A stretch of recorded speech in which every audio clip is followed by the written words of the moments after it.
आए दिन अक्सर इस बात को सुनने को मिलता है कि कोई ना कोई व्यक्ति ने चांद पर जमीन खरीदी है। कभी कोई सुपरस्टार, कभी कोई नेता, कभी कोई क्रिकेटर, तो कभी कोई आम नागरिक। इस लिस्ट में इत्यादि और भी लोगों के नाम शामिल हैं। अभी हाल ही में एक महीने की छोटी बच्ची के लिए उसके पिता ने चांद पर जमीन खरीदी है। इसी कड़ी में इंटरनेट की दुनिया में एक और नाम सुर्खियों में है। ओडिशा के ढेंकनाल जिले के निवासी पेशे से इंजीनियर साजन के रूप में जुड़ा है। जब मुझे पता चला कि 38,000 में इस युवक ने चांद पर 5 एकड़ जमीन खरीदी है तो मेरी भी लालसा बढ़ी और इसकी प्रक्रिया की जानकारी हासिल करने में जुट गया।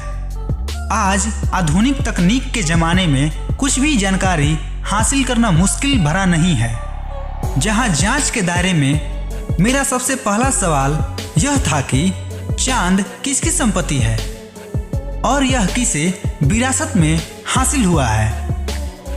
इस सवाल का सही जवाब मुझे नहीं मिला और मुझे यह पता नहीं चल पाया कि असली चांद का मालिक कौन है और चांद की विरासत किसे मिली है। लेकिन इतना जरूर पता चला कि पृथ्वी पर बसी दुनिया के अधिकांश देशों ने इसे कॉमन हेरिटेज का दर्जा प्रदान किया हुआ है। तो दोस्तों, स्वागत है आपका। आप देख रहे हैं हमारे YouTube चैनल अमेजिंग फैक्ट की दुनिया। तो दोस्तों, वीडियो में आगे बढ़ने से पहले आपसे गुजारिश है कि अगर आपने हमारा YouTube चैनल अभी तक सब्सक्राइब नहीं किया तो कृपया इसे सब्सक्राइब कर दें। तो बिना आपके बहुमूल्य समय को गंवाए शुरू करते हैं ये चांद और उसके मालिक से जुड़ा टॉपिक। अब सवाल यह उठता है कि कॉमन हेरिटेज क्या है।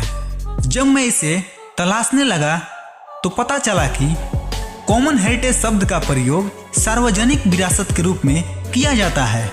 इसका मतलब यह हुआ कि कोई भी इसका निजी इस्तेमाल के लिए प्रयोग नहीं कर सकता है। कॉमन हेरिटेज पूरी मानवता के लिए होती है। इसका कोई भी निजी प्रयोग नहीं कर सकता है। तो इसकी खरीद बिक्री कैसे? तो इसका सामान्य सा जवाब है कि अगर कोई चांद पर जमीन खरीद भी ले तो उसकी कोई आधिकारिक मान्यता नहीं होगी। इसके बाद जांच के दायरे का अगला सवाल रहा कि आखिर चांद की जमीन कौन बेच रहा है। इस सवाल के हमें कई जवाब दिखे, जिसमें सबसे बड़ा नाम इंटरनेशनल लूनर लैंड रजिस्ट्री नामक जमीन बेचने वाली वेबसाइट का आया।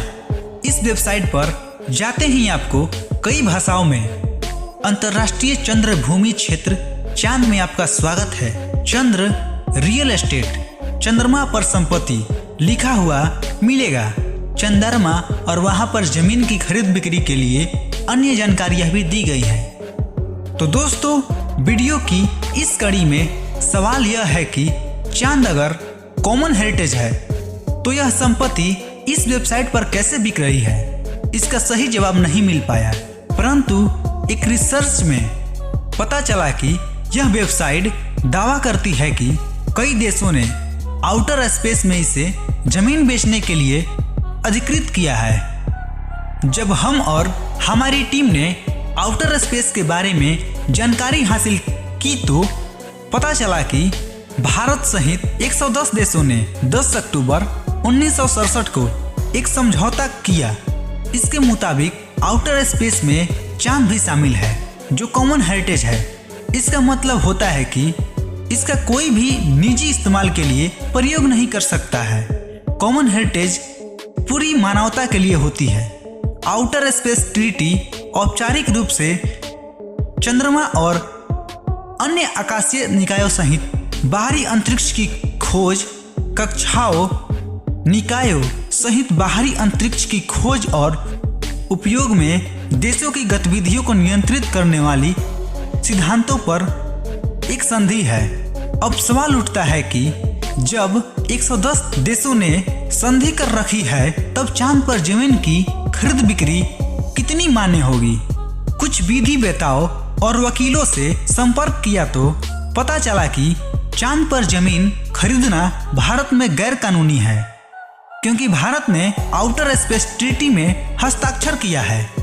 ऐसी स्थिति में चांद पर जमीन खरीदना एक कागज के टुकड़े को कीमत देने मात्र है। तो दोस्तों, हम इस वीडियो के आखिरी पड़ाव में आ चुके हैं। मुझे आशा और विश्वास है कि चांद और उसके खरीद बिक्री से जुड़ी आपकी सारी दिग्भ्रांतियां अब तक मिट गई होगी। तो दोस्तों, अगर ये वीडियो आपको कुछ सिखाता है, अपने दोस्तों और परिजनों के साथ शेयर करें। और अगर आप इस चैनल पर नए हैं तो इसे सब्सक्राइब करके बेल आइकन दबा लें, ताकि आने वाली वीडियो का नोटिफिकेशन आपको मिलता रहे। मिलते हैं किसी अन्य वीडियो में और कोई टॉपिक के साथ। तब तक अपने होस्ट और दोस्त को दीजिए इजाज़त। Thanks for watching.